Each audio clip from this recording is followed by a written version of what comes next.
What up, though? Ghost University. The next series of videos that I have will be entitled The Tyranny of Experts, Lying Deceivers, and Secrets. And all those things to me are going to go together. For instance, I'm going to talk about Iran-Contra and how our government had allowed drugs, as in mass amounts, tons and tons and tons and tons of cocaine to come into America that would be turned into crack cocaine and then sold in America in many communities and poor communities, or at the very least communities without very much money. But certainly there were other people doing cocaine, the middle class, from poor to middle class.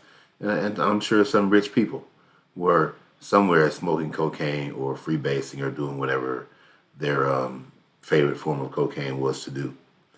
And cocaine destroyed many American communities and neighborhoods to the point where, you had people who were selling their children, many people selling their own bodies, getting involved in prostitution, which also can lead to, if parents aren't home, right, they're the ones making the money, then the kids could be at home by themselves, no matter what their ages were. So we have child abandonment. You can have kids just being out in the streets by themselves, getting into all types of trouble, Lord knows what kind of trouble some of these kids were involved in. So, like I said, eventually there were some trials on TV in Iran-Contra dealing with, did the United States allow crack cocaine to come in? And of course, they always went into what they would call executive session, where they could talk about the crack cocaine or the cocaine that could be coming into the country thanks to the United States allowing it in, flying it in themselves, looking the other way, hiring people to fly it in, and numerous things of that sort. Basically covert activity where they're not, of course, going to tell you that they were allowing cocaine to come in at the time. But later on down the road, there were some governments or some sections of the United States government who admitted that, yeah, they looked the other way while the cocaine was coming in. So once again, like, that's one of the most despicable things that I could think about that our government has done to us as an entire unit of people, which makes it so why would I believe people who allow those things to happen in our country?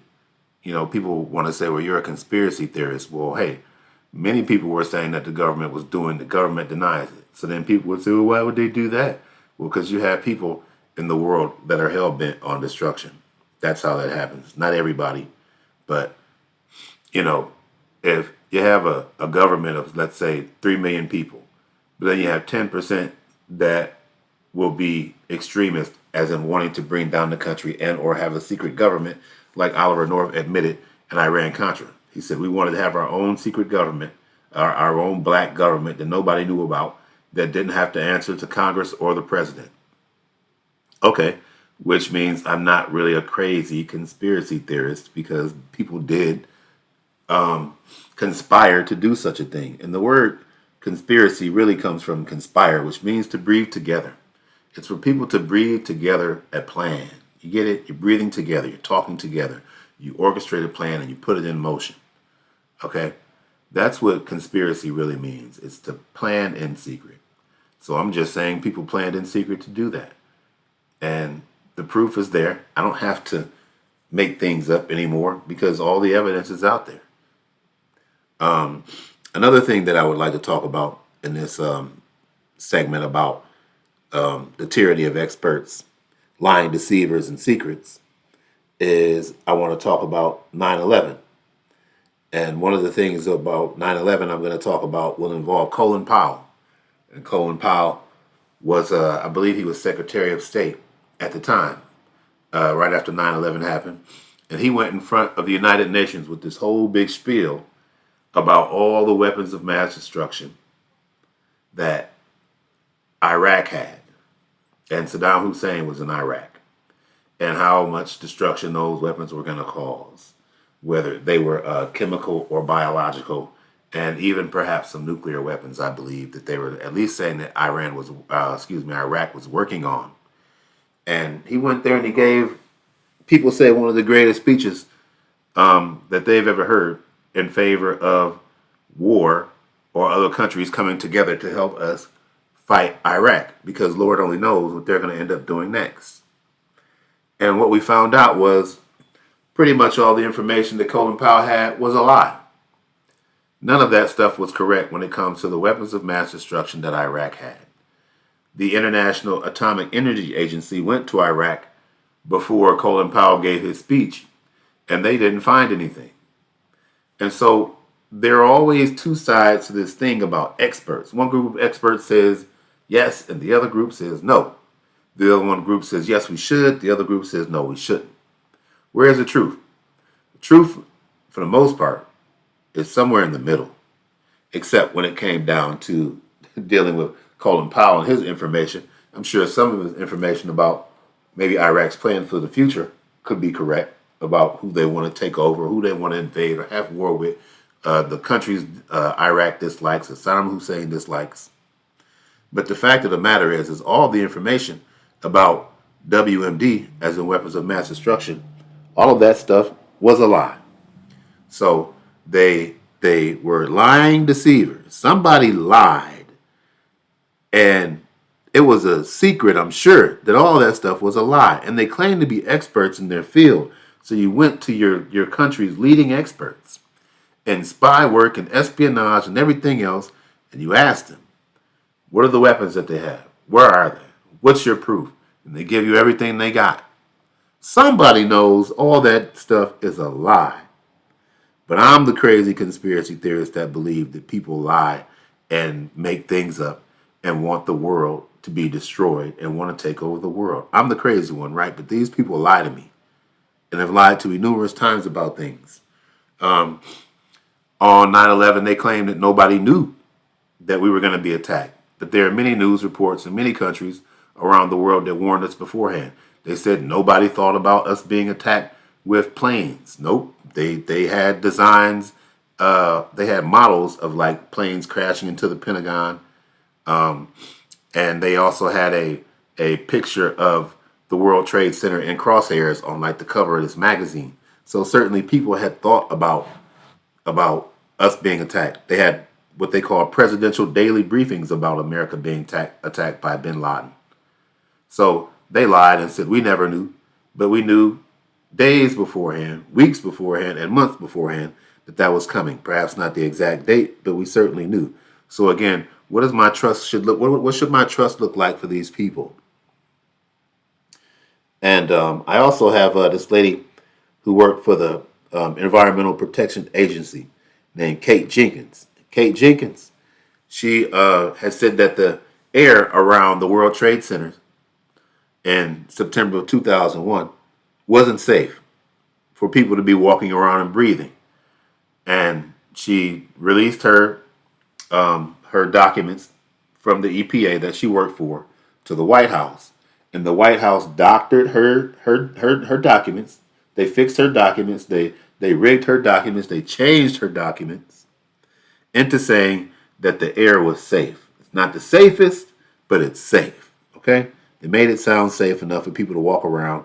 And then everybody starts getting sick and people walk around like, hey, what happened? Well, they said the air was safe. And then they make it out to be like, well, you guys must be getting sick from other causes. It just can't be the air because we've already decided that the air is safe, though it isn't.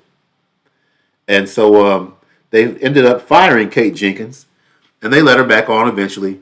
And down the road, the White House did admit that they lied and they fixed her documents. They rigged her documents. They changed her documents. They lied on her documents into saying that the air was safe. And then they went back and said, okay, my bad, our fault. But I'm the crazy one who thinks that our government does things to us that are just deplorable. And why should we trust these people when they continuously lie to us, right? Continuously, over time, they've lied to us. So I'm going to talk about this thing called constructive ambiguity, constructive ambiguity is a term that Kissinger made. It's basically where you don't exactly tell the truth. Ambiguous is where like the story you tell can have different meanings depending upon who's interpreting it. And so what you do is you're ambiguous on purpose so you can go back and tell a different story when people ask too many questions. Then you can manufacture more lies to cover up what your true intentions are. In other words, you're ambiguous to cover up your true intentions, which is pretty crazy because, again, that means that you're going to lie and you're going to deceive as an expert and you're going to keep secrets, right? All of that is in the theory of being constructively and ambiguous. And so I also, in closing here, I'm going to show a few articles about experts and expert opinion. And I'm going to run down the titles here real quick. One comes from the Smithsonian Magazine, Why Experts Are Almost Always Wrong. No one, not even the experts, really knows what's about to happen. That's not entirely true. If you take an average of experts with different opinions, right?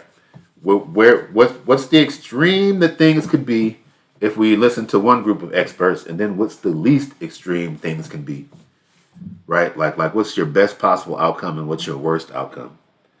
You should fall somewhere in the middle, and you'll be pretty safe, and you can keep your mind pretty sane. There are experts who really do know what the hell they're talking about, but most of these folk who work for the government, they're going to lead you astray. My next article will come from the Los Angeles Times. It's a column. Scientists and experts get plenty wrong, but we should still trust them. I disagree. There are some we should trust, not all.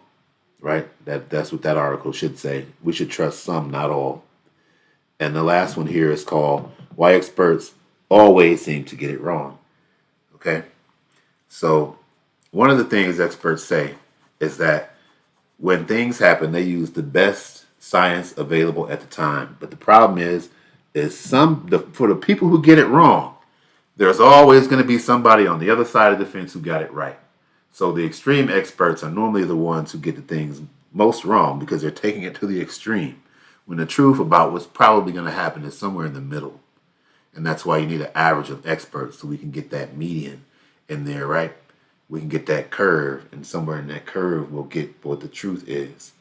But, hey, what do I know? I'm just a reporter, just here to talk to you guys and see if I can get some different ways of thinking going on.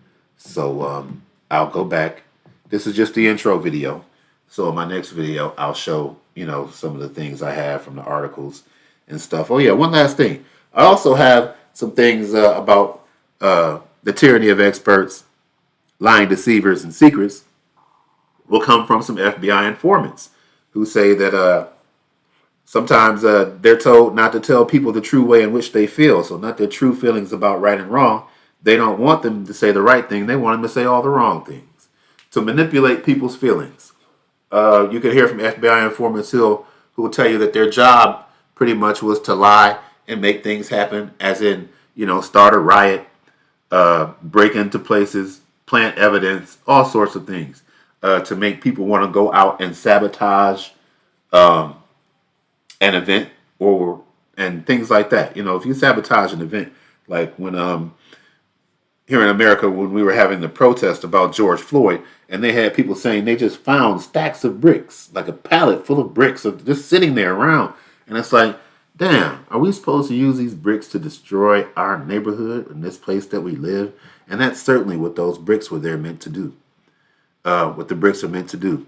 I'll show that on January 6th that they had agents around making people do things that they shouldn't otherwise do. When you get some crazies in there, they can talk others into doing things that they shouldn't do. That's their purpose. They're change agents, and their job is to make people do stuff.